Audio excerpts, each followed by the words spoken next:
observações na sequência que estava prevista para a minha intervenção. Queria, obviamente, saudar também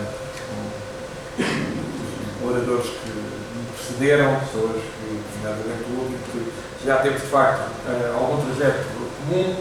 Também aqui alguns professores distintos que eu também tanto admiro aqui da Universidade do Interior, todos, ao fim e ao cabo, sintam-se amigos também, que aqui também reencontrei, não estava à espera, de facto, sintam-se todos cumprimentados. Queria dar para já uma justificação pelo facto de não poder ter estado ontem, como era a minha intenção, mas efetivamente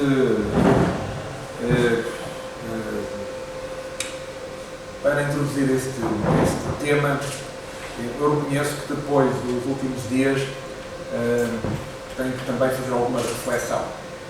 Estive nos últimos dias em Lampedusa, aquele famoso rochedo italiano que fica ali, de certa forma, mais próximo também da costa africana, entre Tunísia e Líbia, e como sabem é um rochedo onde todos os dias chegam barcos desgovernados com pessoas que procuram uma vida melhor.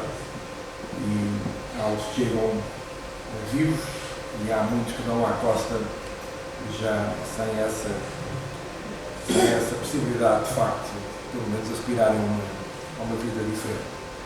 E reconheço que essa viagem tem seguramente impacto para todos, teve forte impacto comigo. Fui numa missão, num programa de uma rede europeia onde estamos, chamado RUPACT, que é o programa enquadrador.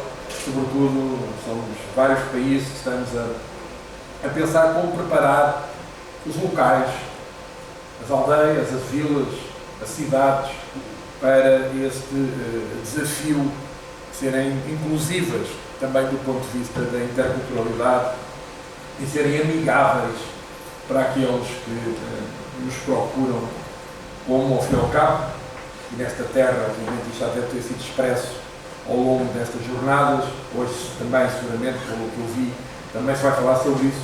Nossa terra de emigração, temos uma obrigação maior de saber o que é essa coisa de bem acolher, porque, como sabem, quando nos anos 50 e 60 do século passado, muitos, se calhar alguns desta sala, seguramente muitos familiares, pessoas desta sala, foram para esse país, não podem dizer que propriamente tenham tido a vida facilitada. Por isso, nós, por experiência própria, nas nossas próprias carnes, na nossa própria memória, temos obviamente uma obrigação extra de podermos ser um país diferente, umas terras diferentes, umas comunidades diferentes, nessa muito nobre função que é bem acolher. E nós somos terra de bom acolhimento. Nós somos terra de bom acolhimento. Nas beiras temos uma questão, do ponto de vista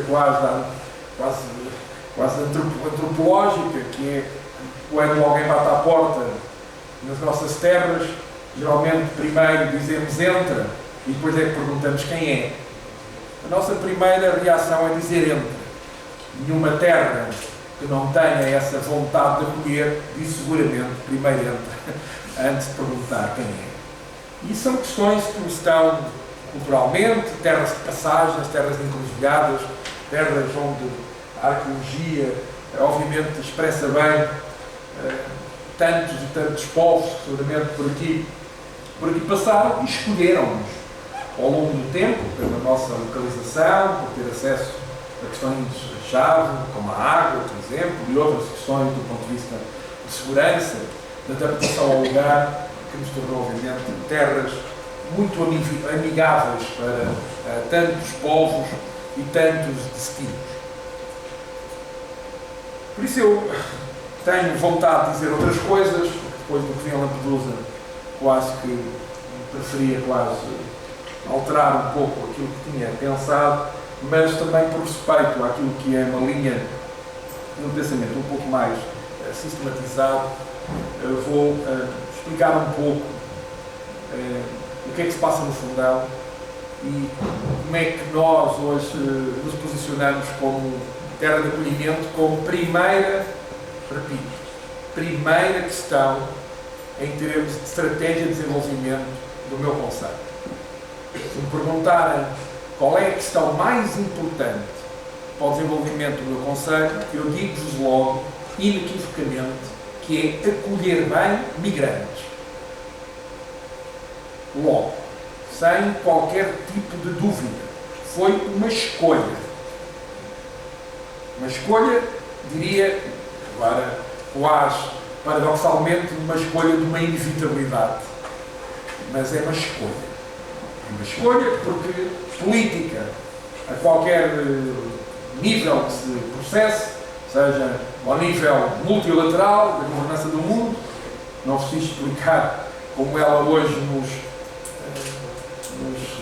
traz, obviamente, questões muito duras, escolha na governança nacional, no sistema identitário mais forte que temos, que é a nacionalidade, não vos fiz perguntar que também nos traz, obviamente, escolhas complicadas, no caso da nossa, uma vida um bocadinho mais facilitada, portanto, num espaço comum europeu. Eu sou um europeísta convicto, por isso o espaço comum europeu é de facto uma vantagem do ponto de vista até da valorização dessas mesmas identidades.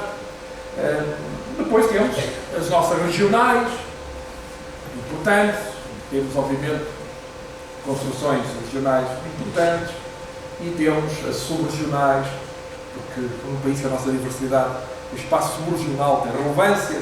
Se eu perguntar quem é que aqui se sente pertencer à região centro, pode ter mais dificuldade. Mas se eu perguntar quem aqui se pertence, digamos, a um espaço Douro, provavelmente é algo que mais adesões haverá, ou seja, espaços de subregionalidade no país da nossa diversidade tem relevância, e depois vamos à escola mais local.